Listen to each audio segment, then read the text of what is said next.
I would now like to call this meeting, the Narragansett Regional School District School Committee to order. If you could all rise for the pledge.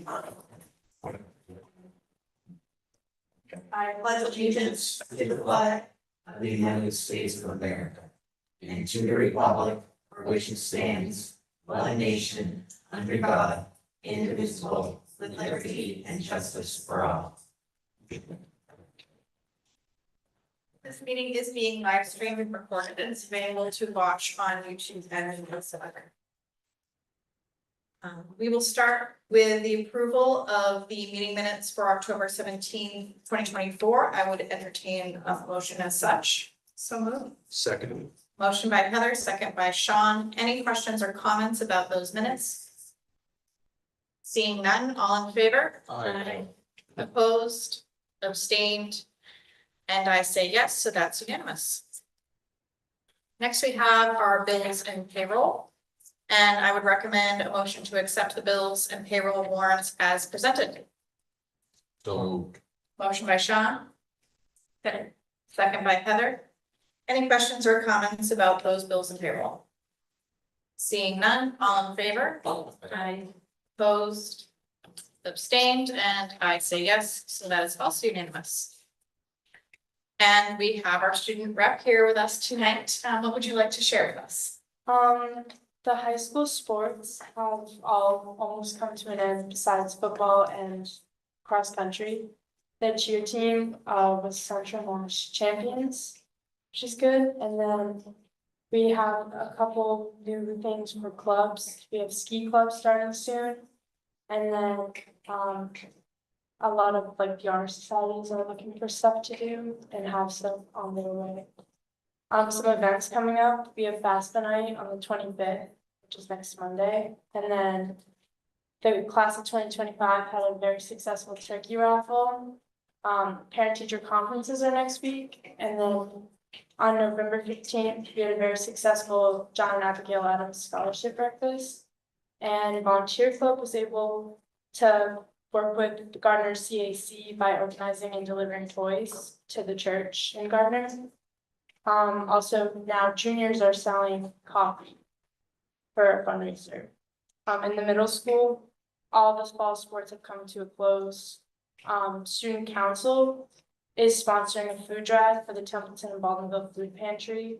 And then the Leo's Club is holding a toy drive through December 10th. Also, the 5th grade has an assembly on Monday, and they get to listen to veterans and their experiences. That was organized by Miss Daniel. And that's all I have. Wonderful. Thank you so much for your update. Okay. And next we have a couple of special guests this evening from the high school, principal and the vice principal. And we are very excited for a presentation this evening. Great.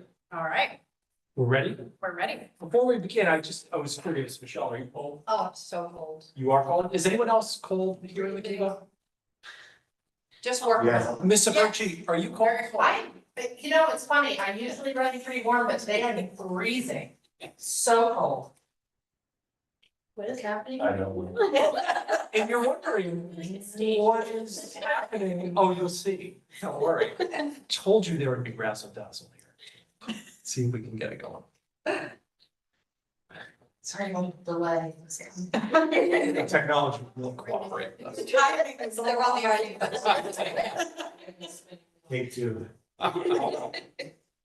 It's so cold, it's just warming up. But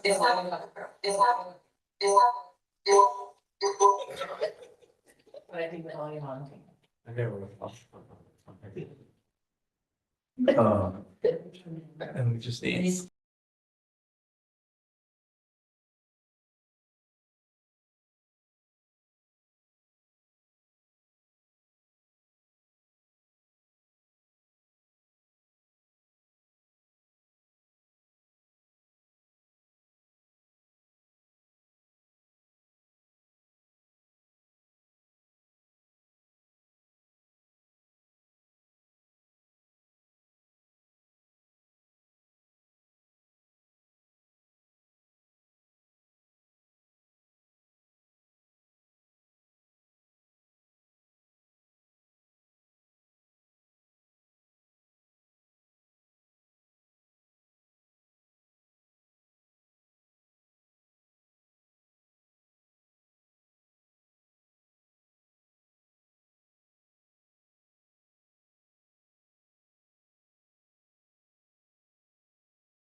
Raise your hands, your hands.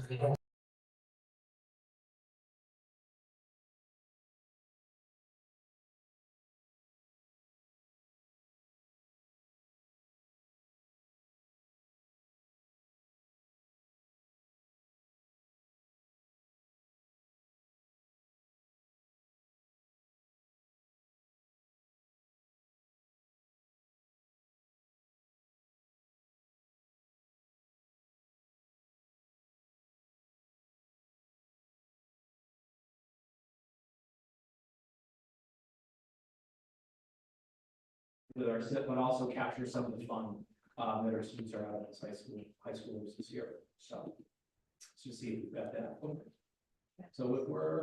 so the phone. Yeah, there we go. Awesome. Okay, so what I'll do, in case the Zoom is getting in the way there. Yep, there we go. So Michelle's gonna. So we're going to start just by talking about how we're addressing our school improvement plan and some of the programs and supports we have in place for students that we're super proud of this year.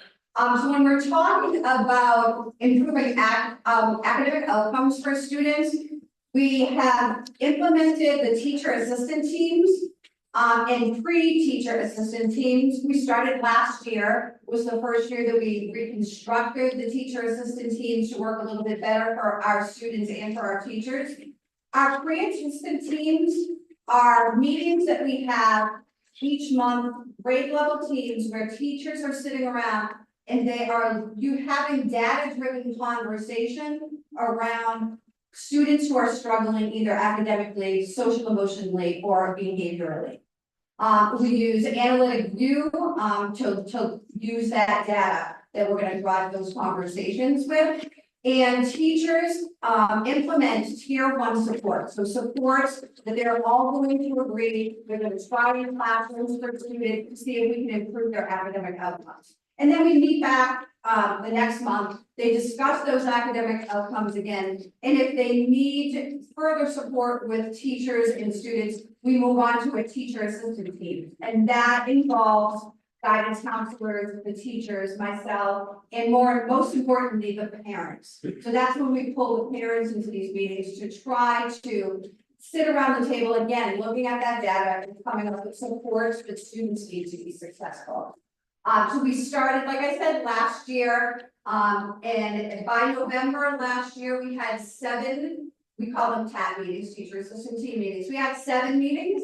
And this year already, by the date today, we had 16 meetings. So what we're really trying to do is to try to be proactive at the beginning of the year. Any students that teachers are seeing that are really struggling right now, we're really trying to be early in the year so that we can put these supports in place so they can be successful. So we're really proud of that academic support that we have in place. We do still have our academic coaching program. When did that program start? So that program started 3 years ago. We initially had 2 blocks, you may remember, because some of you were, here for the inception of that program.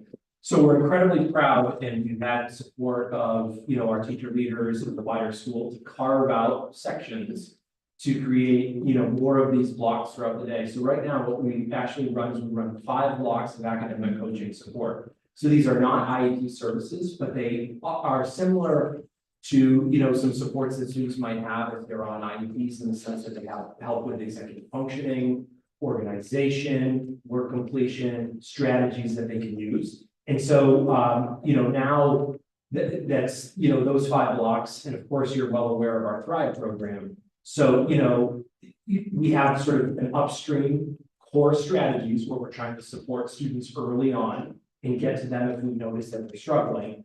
And then we have a program to support students that, if that's not working, we can catch them in that program and provide them with support, right?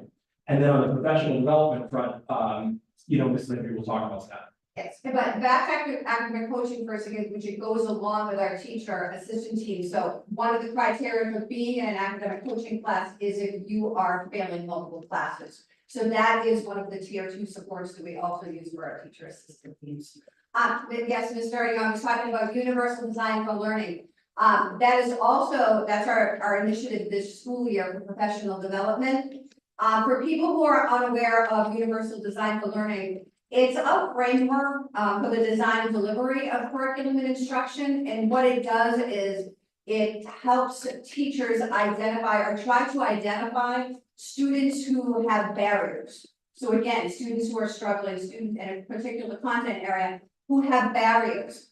And the Universal Design for Learning framework is embedded with supports and considerations that help teachers to break down those barriers so all students can be successful. So we're in the, beginning stages of our professional development for UDL. Teachers are comfortable now with the framework and have begun to use those UDL frameworks and the supports and strategies within there to do lesson planning. So really looking at each individual class, thinking about the barriers that those students may have, and then embed those supports within their lesson planning, so that they can reach all students. So that's another thing we're actually very proud of this year. So, we've got the structure of the TAP meetings, we've got the academic coaching program. We've got what the day-to-day instruction. And the research on student achievement is that really nothing beats having a strong teacher that is removing barriers for students, right? So the professional development that, we partnered obviously with central office to roll out the last couple of years has been incredibly helpful. And we're going to show you some data in a minute. But the last item that we've had that is really making a difference in our 8th grade this year is human capital. The school committee and the state have been tremendously helpful. So since over the last couple of years, we have added a couple key positions. So you're well aware that we added the 8th grade Spanish teacher position. And that has really had a multiplier effect, right? Because not only now can we bridge the two schools, the programming, which we're going to do over time, middle school Spanish programming and the high school Spanish programming to give potential for acceleration of, students that want to go higher up in their Spanish studies and so on and so forth. But it has had a multiplier effect in the sense that now our 8th grade class sizes are significantly more manageable. So, last year around this time, we would have been running classes of anywhere from 28 to 30 in the 8th grade. And now our class sizes, are larger. We have a lot at 26, which is much more manageable for the teachers, much more manageable when paraprofessionals are in and helping support students. So we are deeply, deeply appreciated from the support from the school committee and the community, the budgetary support, bringing that teacher aboard.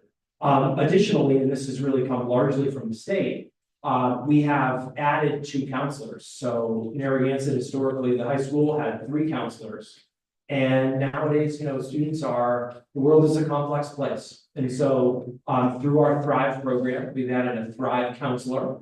And then we've added the early college and career counselor and internship, counselor, which is a coordinator position, but there is overlap with the counseling department. So what our team of 5 can do in terms of supporting students and help them earlier on in their careers, and if they do experience turbulence when they're learning or struggling in any way, that is immensely powerful, especially considering that our population was looking at the SIMS data from 475 to 501.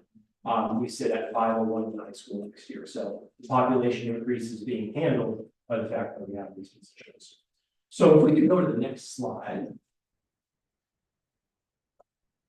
This is sort of what we're seeing as a result of this work. Michelle. Right. So, we put in all this work, we have all these supports, and then we ask ourselves, is it working? Are we seeing any difference? Are we seeing an increase in student achievement? Are we seeing a decrease in student failure? Well, the answer is yes, we have. So that's exciting news. If you look at the pandemic levels of the students who are on the ineligibility list, it's at 17%, which is not surprising when you think of that. But as we know, our road back to getting back to pre-pandemic numbers is a struggle, right? It's a struggle for student failures, it's a struggle for attendance.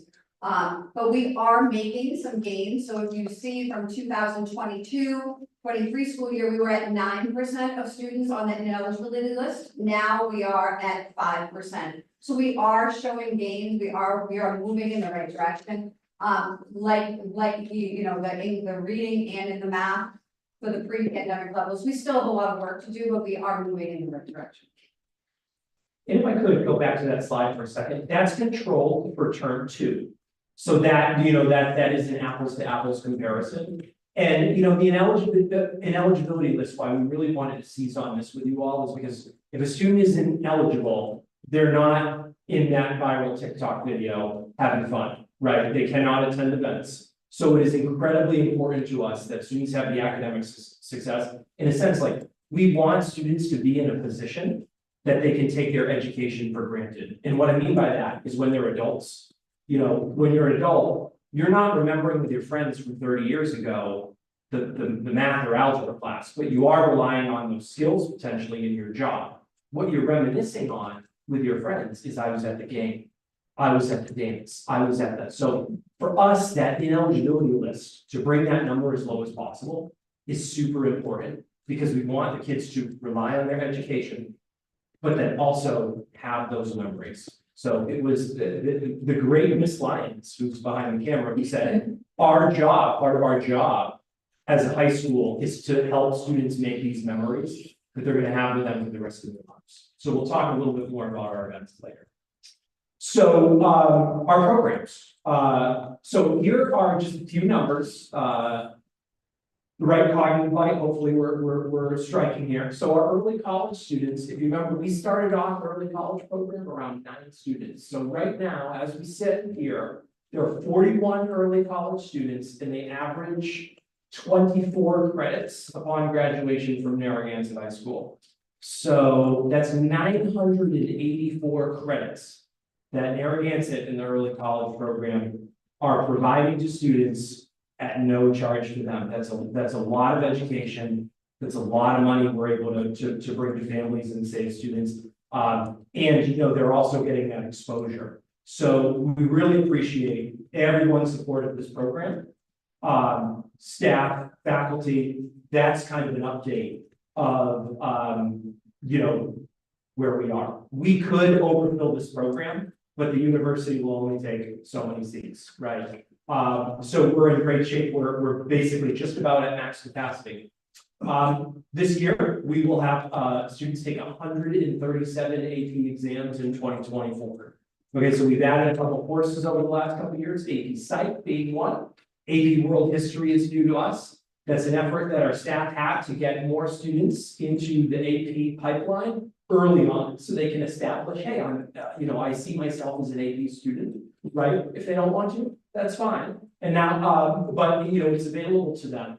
And we have all juniors taking the PSAT now. So now 100% of our students, unless the family decides to opt out, and very few do, they're going to take this PSAT, because sometimes what happens is a student might not think that they are, you know, should take that next step. All we want is exposure to the opportunity. We're not trying to sway students one way or the other. We just want exposure to the opportunity. And of course, juniors can qualify for a merit scholarship. And we're going full bore with our computer science, engineering, and biomedical pathways.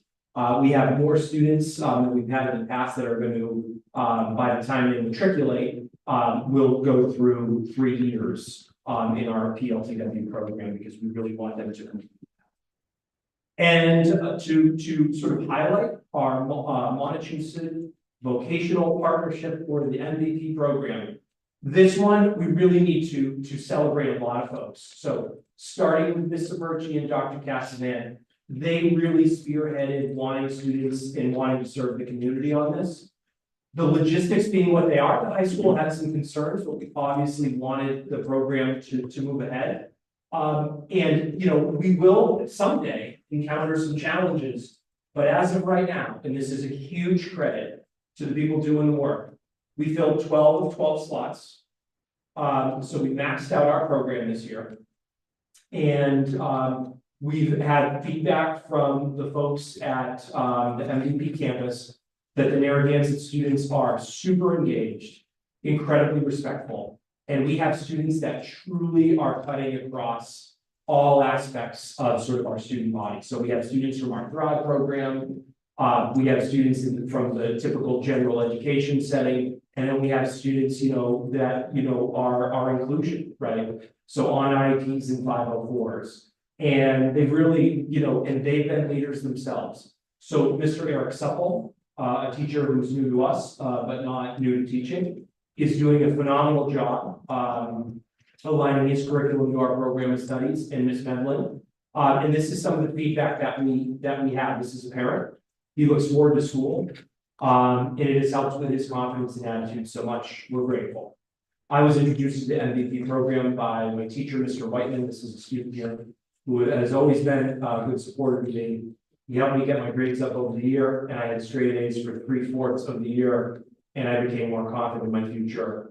And upon getting in, I now have a path to take. So every single student in that program has written a comment like that. I'm already long-winded enough, as you all know, so we're not gonna read them all. I know the cane to pull me off stage is gonna be here in a second, but I gotta say, this is really like, you know, this is how we want a school to work. Teacher mentors a student, encourages, finds the right fit. So all these programs, it's about finding the right fit so students can participate and have a great time in high school. That's really what we want. But here are a couple hard data points of the difference this stuff is making. So in addition to all the supports that we already talked about, we have attendance meetings that we really feel that has made some difference in our attendance data. If you want to look, you could look down on the left-hand side, that is the 8th grade data, and on the box on the right-hand side, that is 9 through 12. This is our accountability data from NPAS from last year, and we received a 4 out of 4 for chronic absenteeism. So that's the highest score that you can get.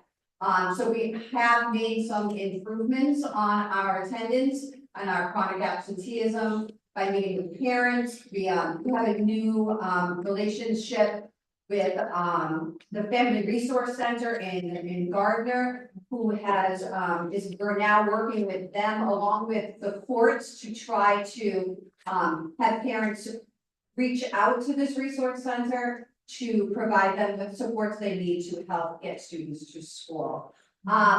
Our tardy rate, we have also decreased over the past 3 years. We attribute that to 2 things primarily. We have opened the building at 7:15 now to allow that traffic out front to get everyone in on time. And we have gone back to the pre-pandemic rules of tardies.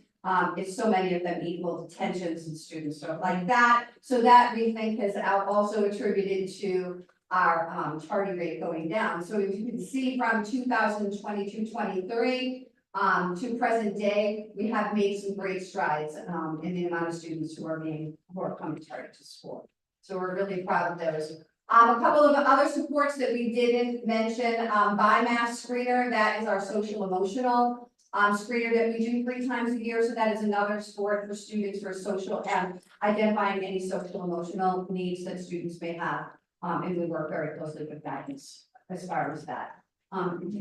So we seized on this number because it does look good. You can see we've got work to do that as people get a little bit more comfortable, those tardies tick up a little bit. So, if you follow that to the right, we'll continue to work on that. But again, the fit with the programs, we really feel like if we can get every student connected with a program and a mentor, we're going to be in good shape. We underlined this though, because when you have the Healy-Driscoll administration, when you have the state running ads on TV, that your presence is powerful, this is a major, major problem that schools across the state and the country are facing, is we need students in school. So when we are able to pull off that max rating, we feel like we're making some strides here. All right. And again, to what Miss Lyons sort of referenced that they called out before, this is just a snippet of what we do. This slide are, a handful of events that we put on. And if we're honoring, through Wreaths Across America or our Spirit Days, we have an Underground Step Spirit Day going on right now. Next week, there will be a Spirit Day, Haunted Hallways, Senior Give Back, we highlight a few things. Kelly Taylor, an 8th grader, participating in the, Sheriff Lou's Coats through Project 351.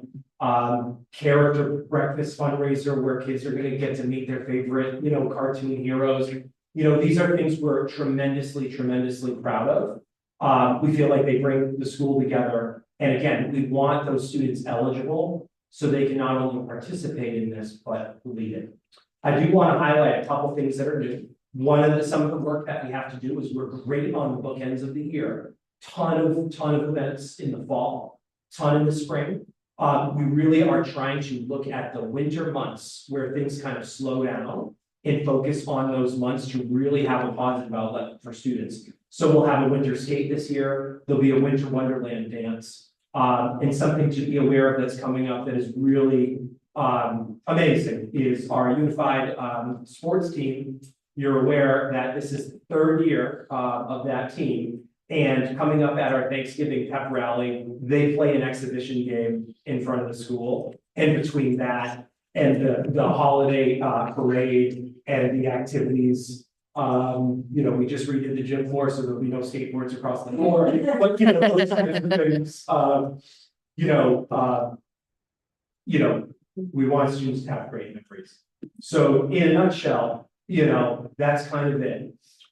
There's one thing, we did want to give you an outro. But if you look on the left, you might remember this video, the one on the upper left.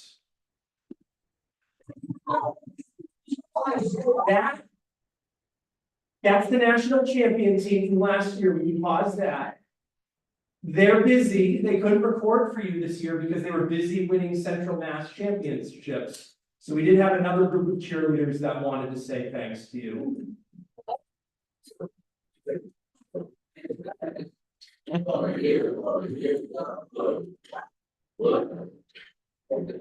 Nobody gets hurt, I promise.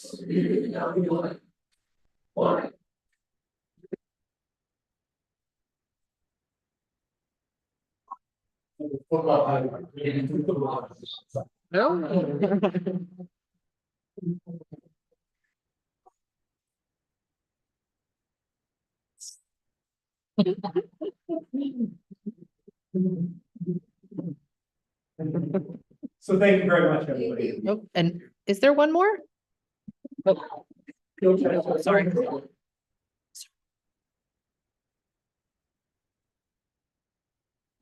Sorry. It's just so exciting. My As apologies. much as the players would love.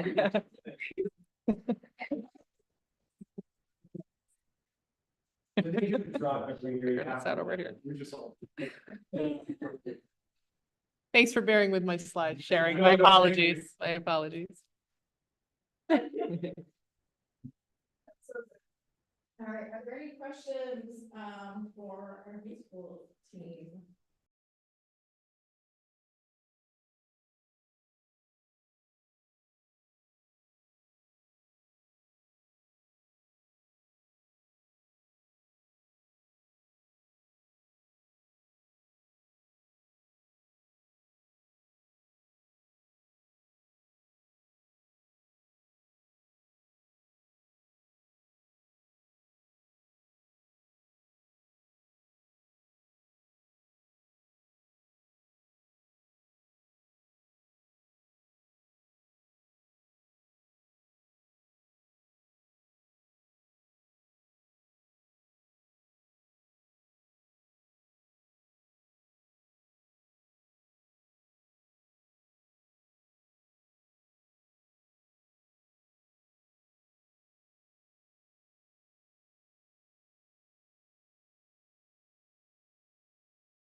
Honestly, phenomenal, the energy that they bring. And obviously the staff are that's the real gravity, right, in the room. So we just get to present it, so we appreciate it. Fabulous. Thank you so much. All right, you're welcome to stay. You're welcome to go, however you would like to do that. Thanks so much. All right, so we're moving into budget conversation. So who should we look at for the FY 25 budget update this evening? we're still in a budget freeze. We'll look at things as we. Just, when they send down or call or explore, as I've said before, the reasons for it are because of some staffing shortages and having to hire contracted companies. Which are a lot more money than actual staff. So our positions are still posted. There's hope that we could get bodies in them.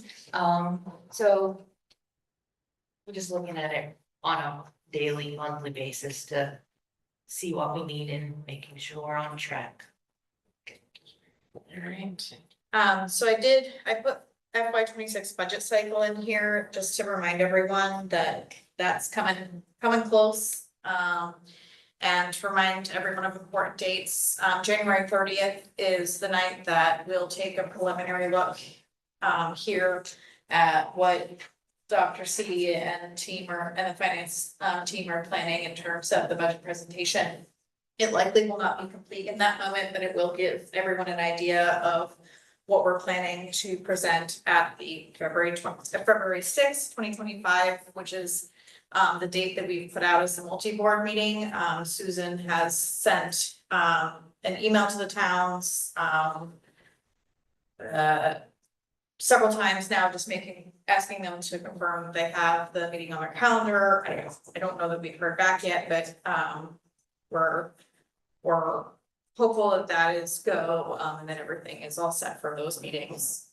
So keeping an eye out to make sure that those get posted.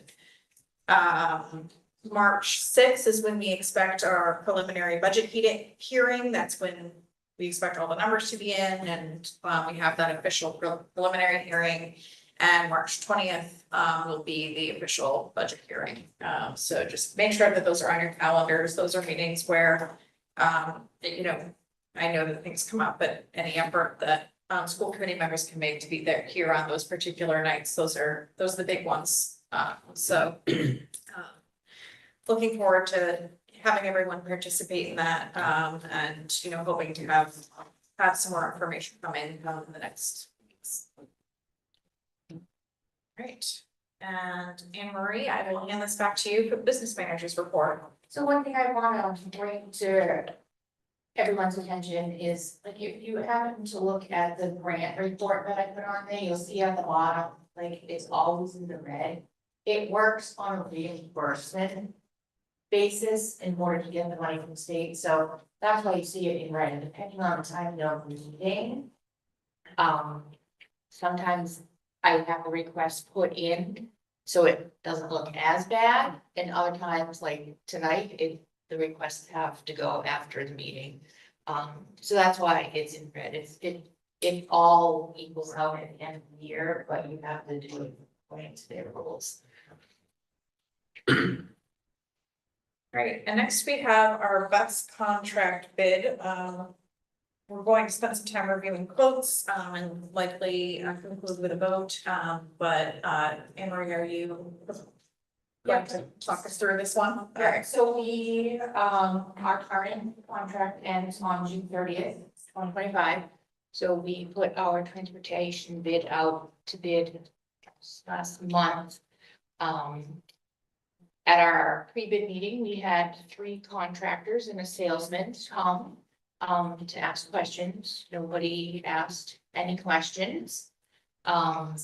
So 2 weeks after that, we had our bid due. I had 2 contractors show up, only one submitted a bid, which is the same company that we've been using for the last 5 years. I asked the other company why she didn't submit a bid. She told me she wasn't able to get the equipment that she would need to service us in a timely fashion in order to put a bid in. So we have a bid from JP McCarthy out of the Brookfield. They have their local office where our buses are housed, is in Hubbardston. So their bid, it's attached, and I attached the last one too. So their current pricing is a total of $6,795,000 over the 5 years. from FY 26 to FY 30. The prior bill, like prior bid that we had was pre-COVID, let me just say that. Quite a big jump in pricing. The price for that bid, it was 3.9 million, so it jumped up a lot. I can tell you, the companies that had us during COVID did not make any money off of us. And I think that this is trending, like just talking to other business managers, these prices aren't unusual in their worlds either. So it is pretty high, but it's only the bid I got. Yeah, and I will say that at the MASC conference, there were a number of school committees having this exact conversation that their bus bids were coming in at double what their previous one was. This is pretty close to that. And yes, a lot of folks were talking about, yeah, it's due to them trying to recoup costs that they lost over COVID, though I don't see it trending back down after they recoup those costs either. This is definitely going to play into what we talk about for FY 26. So any questions for Emery about the process, the bid, company? I know this is a really big increase and yet also the only bid we received. Madam Chair, I would also add that there is no competition. And I certainly am not going to suggest that folks have already divvied up the state in terms of buses and contracts. That would be inappropriate for me to do so. I would say that when 6 bus companies show up for the initial meeting or whatever, how many showed up, and only one showed up with a bid, that would suggest, right, that maybe that they would have this involved figured out. This is not unusual in this area, quite frankly, and I'm actually not thankful that we actually got a bid. And Marie and I have both been around long enough to actually have experienced no bids, which some towns are actually dealing with right now. So if you ask me what's worse, no bid or this bid, well, I don't know, it's a tie, but it is, it's a problem with the state. It's a problem across the state. And so I think we experienced that this time, although our bus company is very, very good. They're very responsive. We're very lucky to have them. They've done a good by us.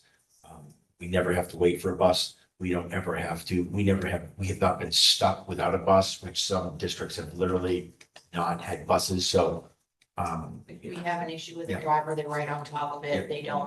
They're not like second guessing us. They honor our requests. It does feel like a good partnership. and it really is, it's the price, certainly is eye-popping, but their responsiveness to us and almost on every level have been great. All right. Any remaining questions? Then I would entertain a motion to accept the bid by JP McCarthy and Sons at $6,795,000 for a period of 5 years, beginning July 1st, 2025. So. Motion by Hank, second by Heather. One last call for questions. Yeah. I guess, and listen, I'm not opposed, I guess it does bother me that we have nothing. We have no bid to match it against, like. Does it need to be voted on tonight? Is this a tonight problem? Yeah. Very good. It is, we Then want I to clear this as quickly as possible. You know, Uh, usually I like to compare bids, but I mean, if it's tonight problem, then I'll take the bid. We're not on the same cycle as a lot of the other towns, some we are, some we're not. The other issue is that, I know what you're saying about comparing. But again, I think Ash West is up, I think they are.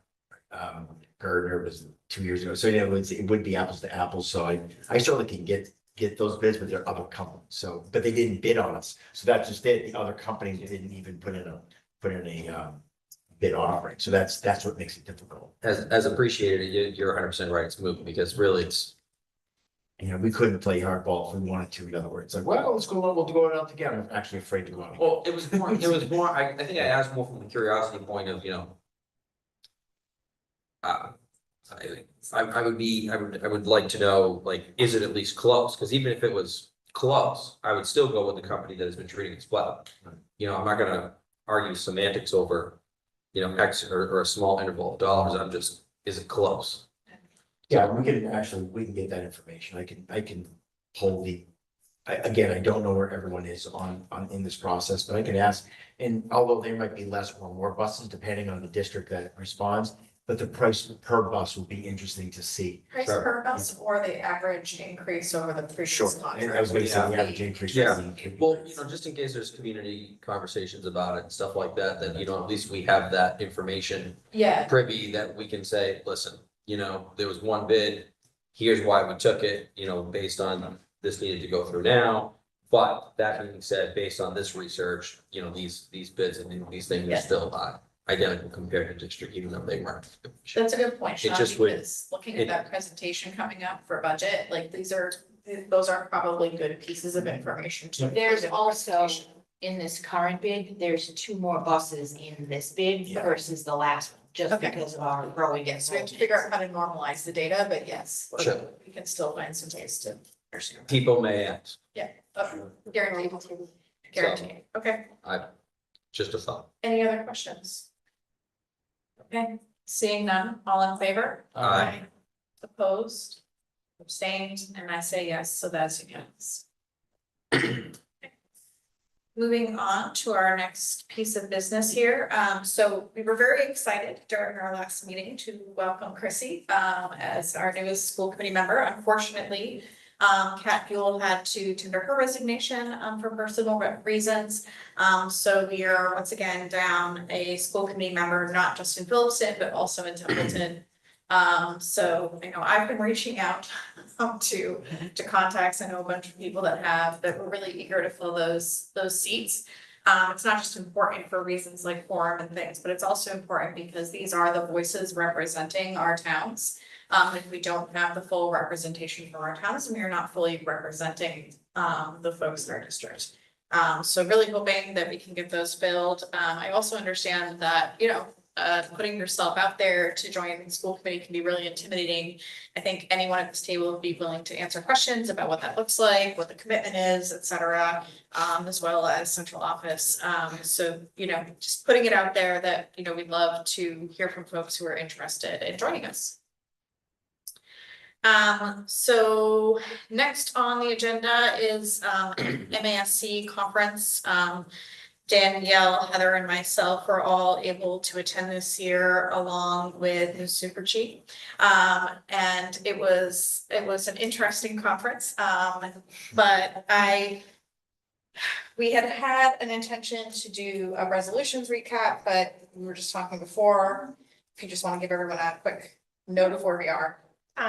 They did attend and cast our vote at the delegate assembly for the MASC's resolutions. I would like to beg to hold off on the report just because I want to compare it to my notes, which are 9 pages long. Not going to read them all to you, don't worry. But I'd like to I want one chance to compare against, MASC does put a report out and they always miss this meeting. It'll come out usually before our next meeting. There were some amendments on the table and it's hard to type as fast as everything is moving to capture the language of those, and that's usually in their report.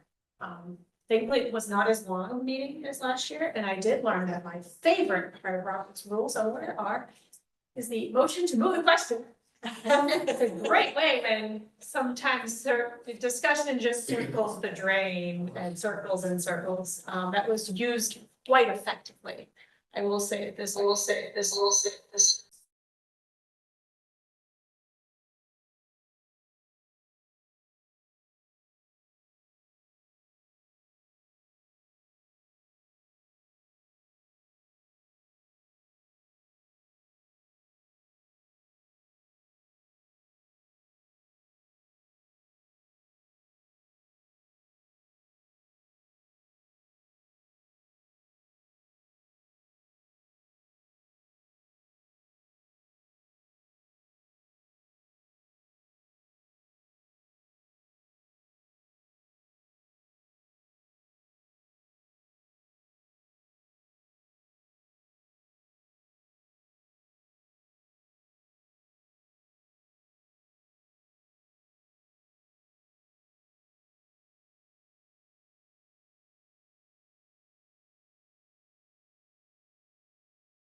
access to additional languages through.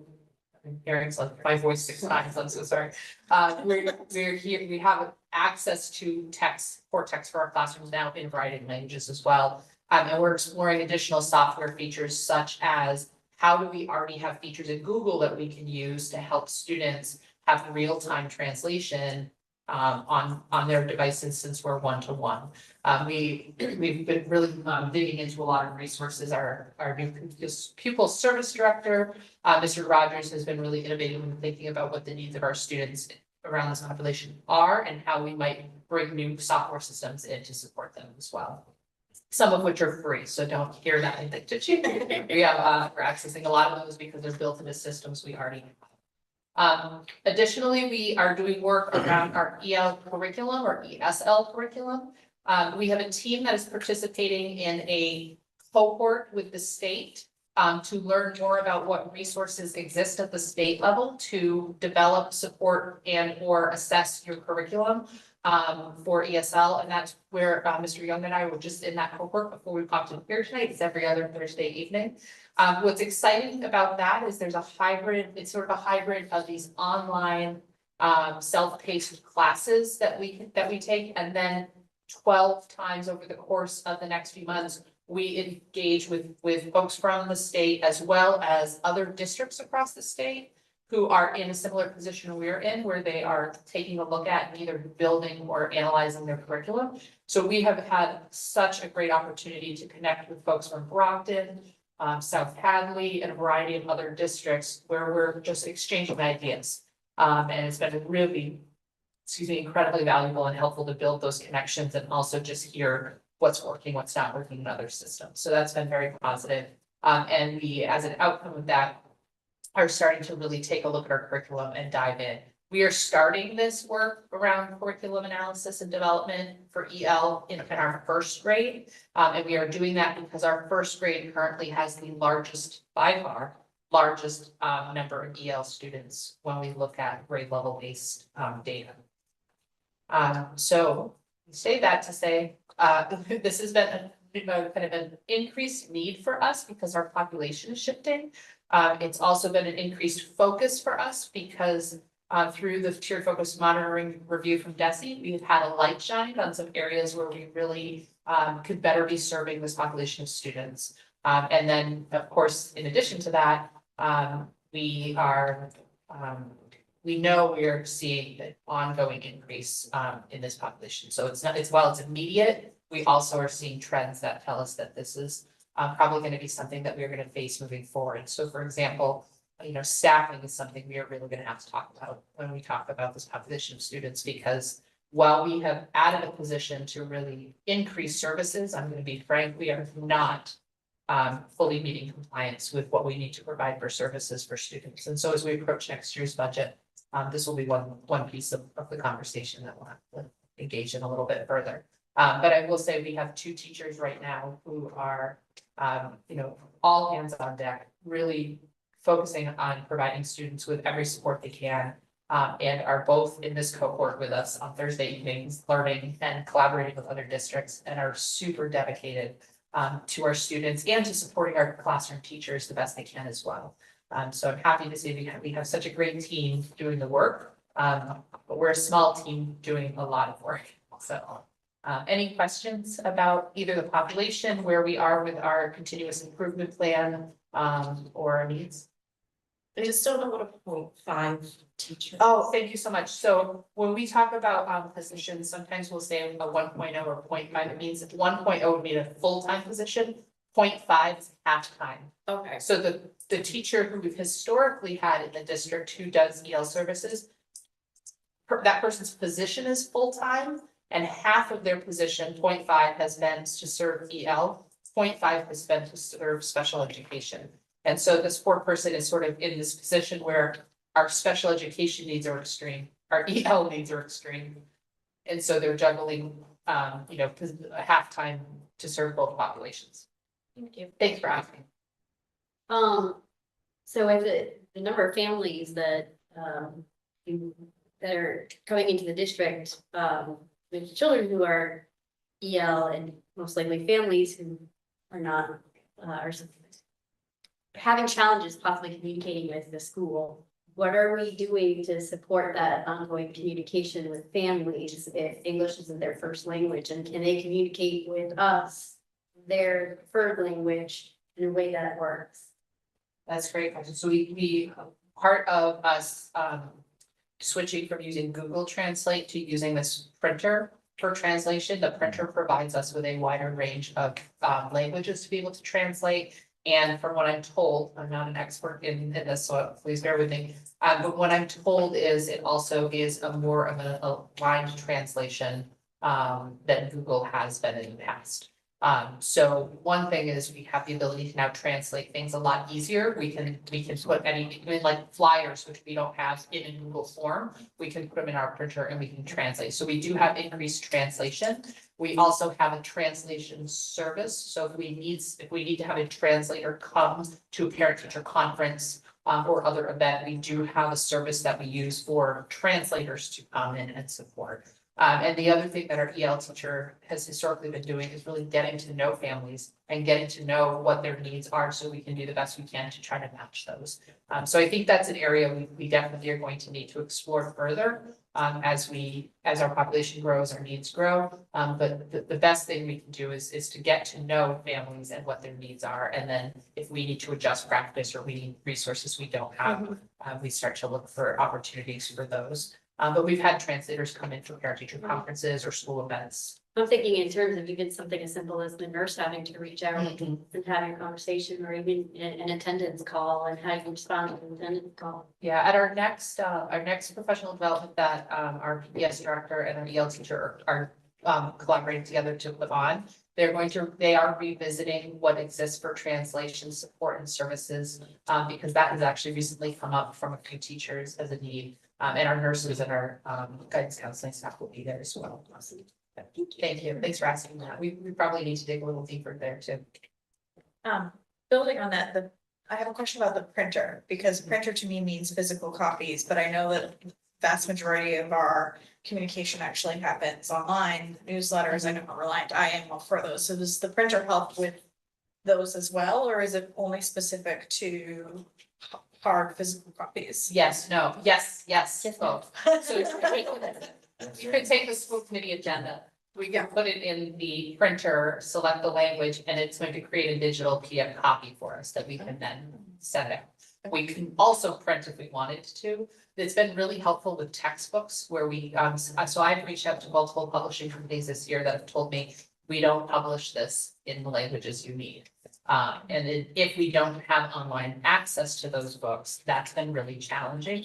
So we have an opportunity now to be able to, if we need to. So for example, student workbook, we can break the binding off, we can send that through and now have a digital copy, or we can print a copy for students. So it's really given us a lot of access, where in the past we've had to rely on having digital access only, but now we can go from, hard copy to digital access for students as well. So Yeah, thank you. thanks for asking. One more thing. Maybe we'll put a bit of your opinion in the neck. I heard about this program, and I just had to go back and look at it. It's called Talking Points. Have you ever heard of it?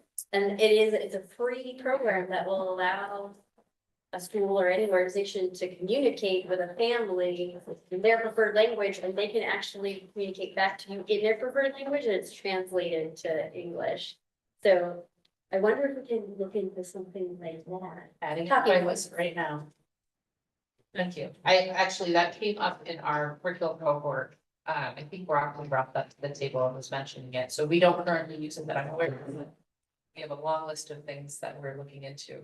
For example, Mr. Young was on the meeting with us this afternoon. We were talking about a student who's new to us, very language, has a lower level of language acquisition right now with a high school student looking to participate on the sports team and is having a hard time hearing the coach at times. And so they were just sharing with us about this device where it's an earbud system connected to an app on your phone, where your phone will pick up with the cook, in any situation, any after school situation, will pick up and translate the information in real time. So we are learning, and we are exploring a lot of opportunities to make sure that students have access and to make sure students are well supported. So I appreciate that. We'll look into it.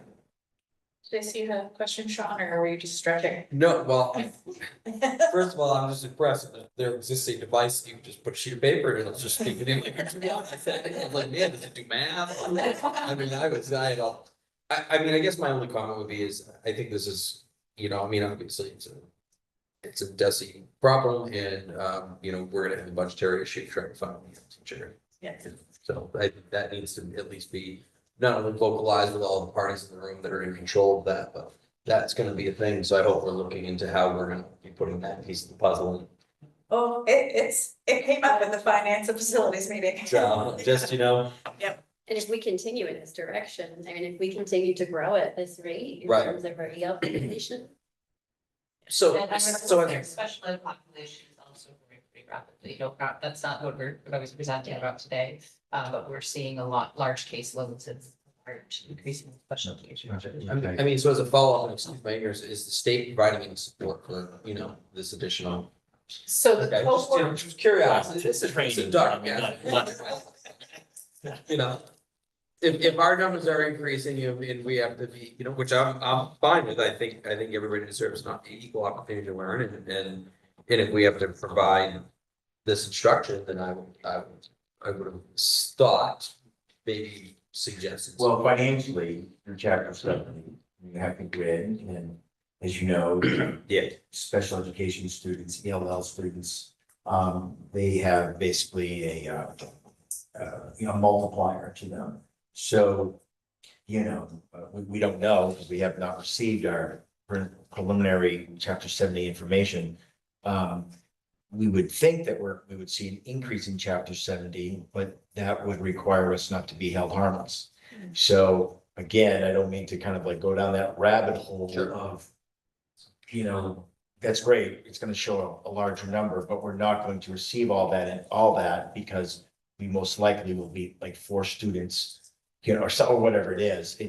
That is the other part of the math issue, in regards to money. Thanks, great questions and great engagement on that topic. I really appreciate you pulling together the presentation so we could better understand the circumstances, because I know that was an ask coming out of finance and facilities, and really was very informative, so thank you for that.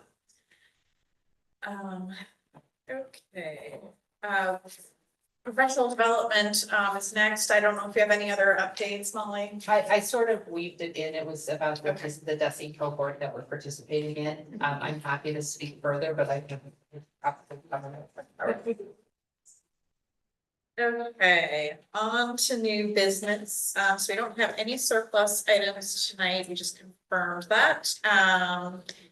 But we do have some first reading of some additional policies. So we'll hand it over to our policy friend over here. We have 2 policies on the docket. The first one is BHE, the use of electronic messaging by school committee members. The update that you'll see in the PDFs attached removes outdated language regarding the archival of electronic communications. We use Google, Gmail, it is archived in there. So it just kind of cleans that one up and removes that language that's not necessary anymore. And the second one was JLCD, administering medicines to students.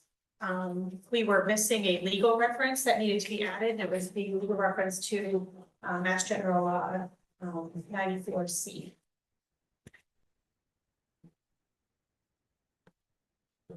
Any questions from folks about either one of those policies?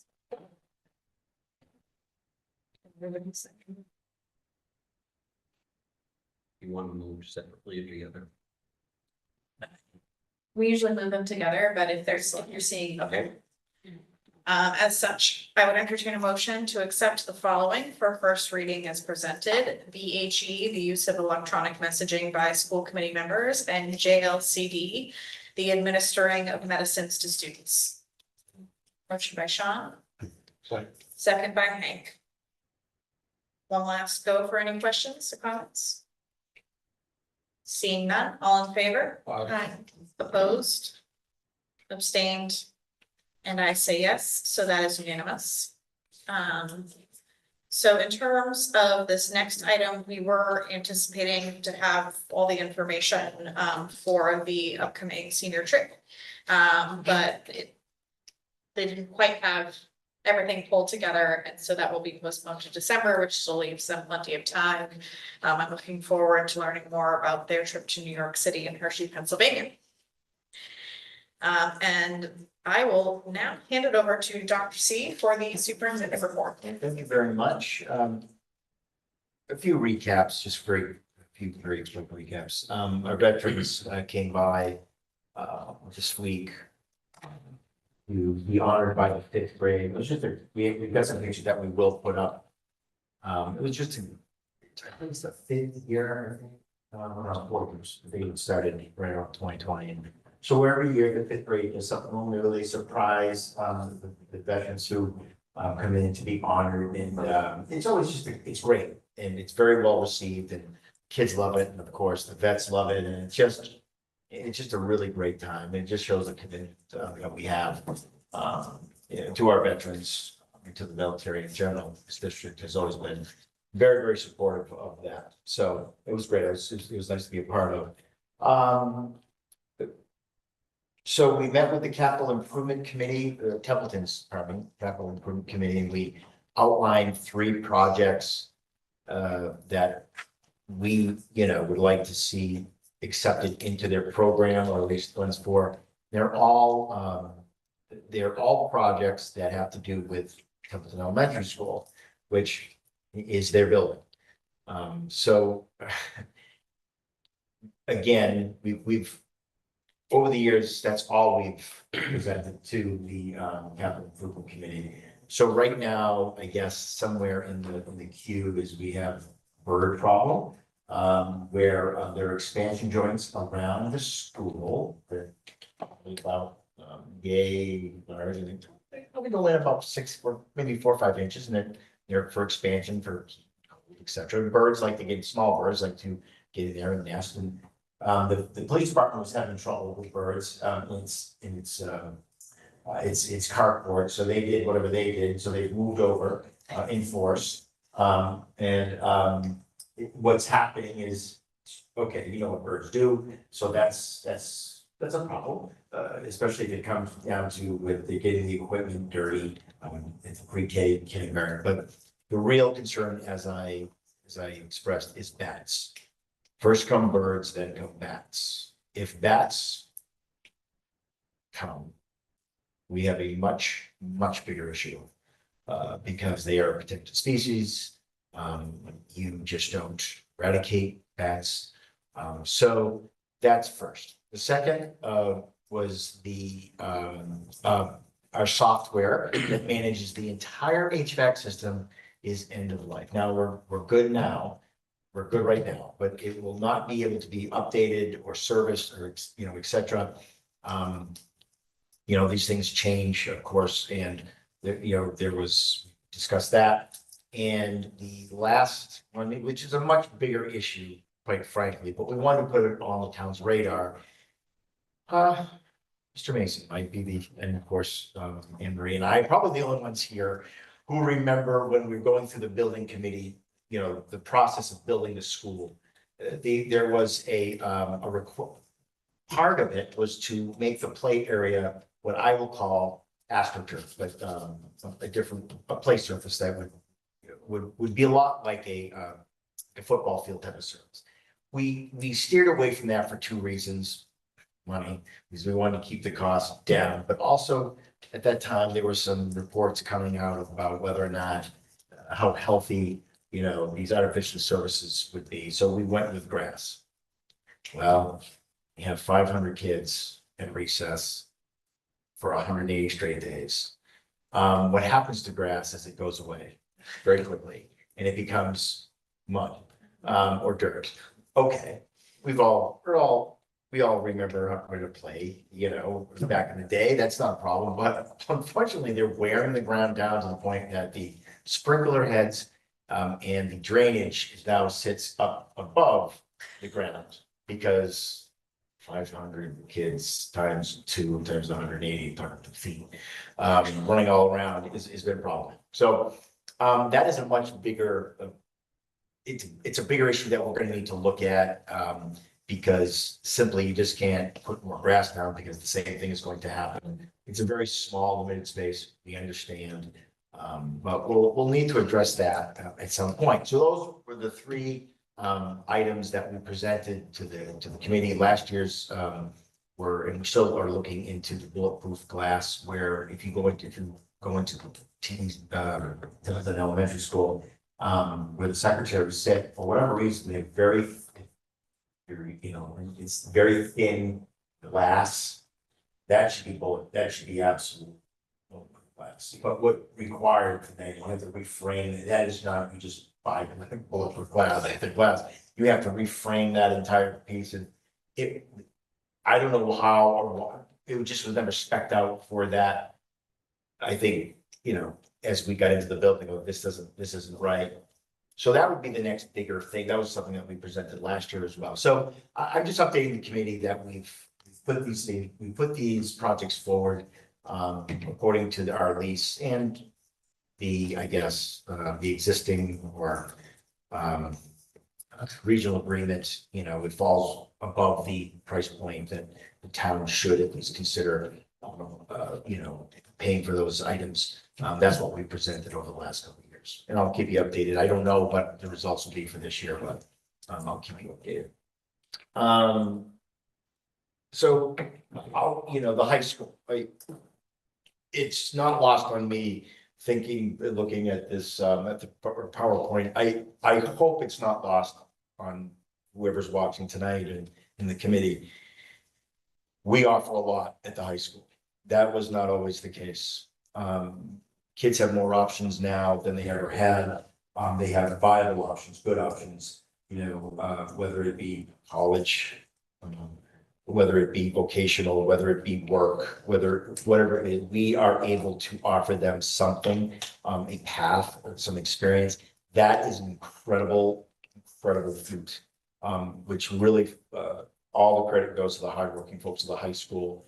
They've made a lot of things happen, and I'll tell you, the spirit in the high school and middle school, but high school especially is phenomenal.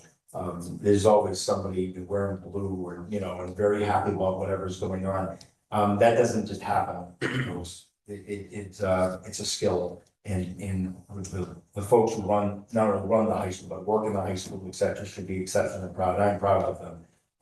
We offer an outstanding bunch of opportunities for our kids. And I'm hopeful that the public is just as, happy and impressed with that, because we've got some great teachers here too, and I'm just proud of them, and I'd like to brag about them as much as I possibly can. So you've heard Billy very eloquently here tonight about ELL. You're going to hear a lot about special education.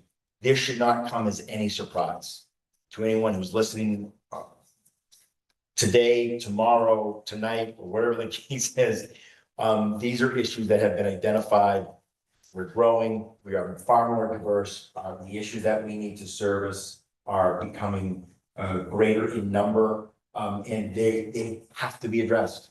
They have to be addressed. When I say that, that's not some type of, throwing down the gauntlet or whatever the case is. We're talking about two federally mandated programs that you must address, period.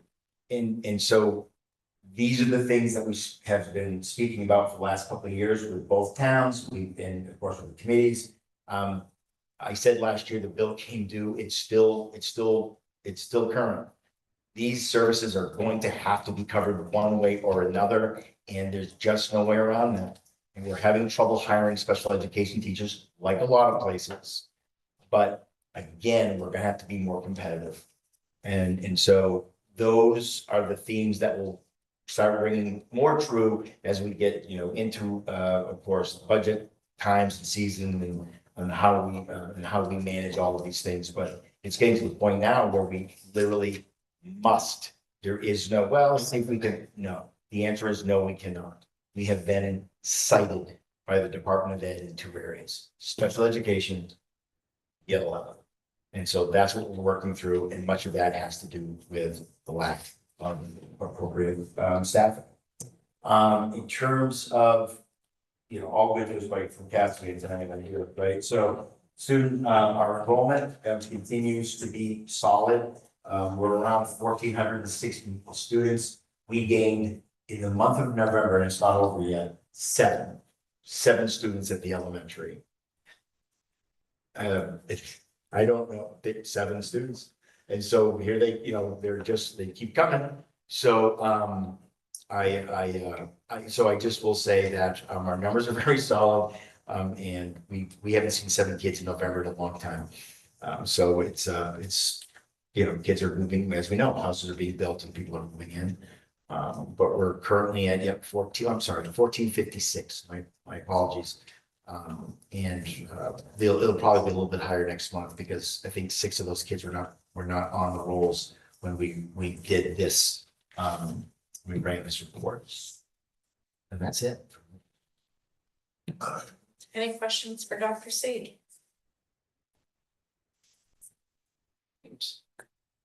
So we don't have any unanticipated items. So we will move on to school committee comments. Is there anything anyone would want to share? Yeah, and Dr. C, I think you were mixed up in this too. Shout out to Rick Moulton and that crew, because he actually took me for a tour around campus. And let me tell you something, they did a phenomenal job. If you have not had the opportunity on a tight budget, so if you had not had the opportunity to do that, you should do that. Yeah. So, Dr. C, I'll let you go into some of the things. I mean, the field looks beautiful around the track. The work that they've done with the drainage out here is phenomenal.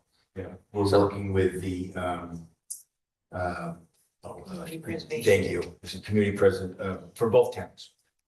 To complete the softball field / practice field. A lot of work's been done there, thanks to the town of Tupperton for the ARPA monies, and the drainage, all of that's been fixed, it looks really great. Our field, you know, I don't know if anybody here is just, you know, enamored by just a good lawn. I can tell you that, there's nothing prettier to me than just a perfect lawn. I'm gonna say that. If you remember the field as it was, and now you see it again, it's honestly amazing. We've had the perfect growing weather for grass. And it is just perfect down there. They did a great job. There's more to do, right? They've got to do first cut and all this stuff, and we'll be able to use it next fall, for athletics. But they did a fantastic, they really did. Everyone's done a great job, especially just in keeping this place clean and looking appropriate is important. It's very important, and they take great pride in that, the crews that we have. So, yeah, thank you. Kudos to all of them. Thank you for. Yeah, and then I think my only follow-up would be, anything on the track, Dr. C. Yeah, kind of in a roundabout way, in a roundabout way. So, we've had companies come out, they've given us, you know, the gentleman's quotes, right, because they can't actually do anything. We know that it's anywhere, but again, it's a ballpark, but anywhere between, you know, $500,000 and $800,000 to redo the track, and depending on what you're gonna do, but okay, so that's actually gone down than when we first got it called, you know, years ago. You know, we're looking for revenue streams, right? We're looking for, like, where can we go out to fix this track? And oddly enough, and again, it would be up to the towns, but we found projects that were actually covered by CPC for tracks, which was something that we had not thought was possible, just as mostly it falls under recreation.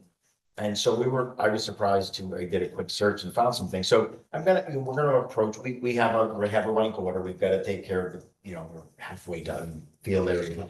I'd like to talk to them more about what can be done, if anything, with matching funds. Again, not the entire thing, you'd always have to kind of work, you know, with the CPC, and they're probably not gonna take the entire cost on, but that's something that we're gonna look into, quite frankly, because I had no idea that was even, you know, a possibility. But so in a roundabout way, yes.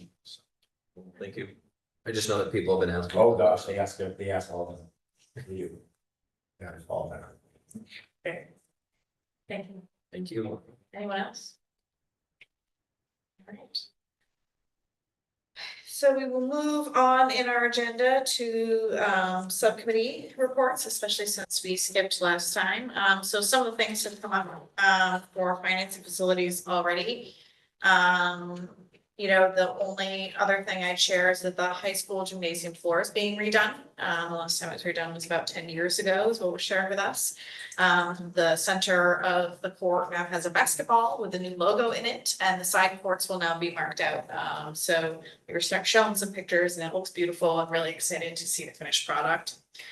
And then I know Anne Marie had submitted E&D last week. And it actually just came back. Oh, it did yesterday, certified 632,000. So Okay, great. we know what we have to work with. Great, good update. How about rural aid? Any updates there yet? No updates. Yeah, so we don't have rural aid. This is later than last year, right? It's later than Yeah, last. later than last year. Yeah. And then we are starting those conversations around FY26. So of course, the NDA negotiations are underway. You know, lots of discussion around those, you know, what we're going to need in order to get back into compliance for special education and ELL. Insurance is also something that's on our radar now, busing as well, because insurance alone is about $200,000 over the anticipated spend for FY25 due to membership. So insurance is one of those tricky things that always comes in and throws us for a loop. And I know that Anne Marie, in your initial discussions, rates for the upcoming year, we're expecting some solid increases. That's the sense I got from our rep, who was suggesting ways that I might want to look into, like percentages, having people pay more. He was offering all these things else, so I got the sense that when the time comes in January, February, that they will be increased. Yeah. So I anticipate a very rich discussion around FY26 with lots of details, though, again, you know, that in that benefit of going to MASC conference, these are challenges that are being battled in districts and schools across the state, and everyone is feeling this pressure. And, you know, as much as we want to save, you know, our towns from experiencing too much, there's going to be a lot of discussions around all those increasing costs. Did I miss anything for finance and facilities? No, okay. District operations, we covered the policies. Anything else we want to go over? No, we just, you know, we took our first stab at looking at an exemplar for a handbook and generating some just, you know, initial brainstorming questions and things we'd like to see covered. Yeah. Yeah. So looking forward to getting that done so that we can better support our new members so that they have somewhere to go when they have questions they're trying to figure out what to do. Labor Management Committee, so that's the meetings, LMC meeting with NDEA and WEC. So LMC meetings with NDEA are on pause at the moment because we are in negotiations, so we're focused on those activities. We did just have our WEC meeting this week, and those continue to be, you know, positive conversations, you know, bring a lot of shared conversation to make sure that everyone is getting the support that they need, and that, you know, we're getting questions answered. Our liaison to CPAC and PTO, those were previously filled by our members who have recently departed, so we're still looking to backfill those. But liaison to Student Advisory Council, Sean, have you had a chance to connect with? No. Okay. And any legislation update? Yes, let's see, the question 2 has asked, and so I believe the way it works is that I have 30 days to do something, and if nothing is done, then it becomes law, and MCAS as a graduation requirement no longer is a thing. At our conference, we were some discussion around what could potentially happen from Desi's perspective. We will see if keeping up of Matt's core, who knows? And then obviously with our new administration, we may see some changes in, how education is funded at the federal level. All right. There's no correspondence this evening, and our next meeting is Thursday, December 19th. Do we need executive session this evening? No. We do not. Excellent. Then I would entertain a motion to adjourn. Second. Motion by Hank and a second. All in favor? Aye. Oh, and we don't oppose or say that.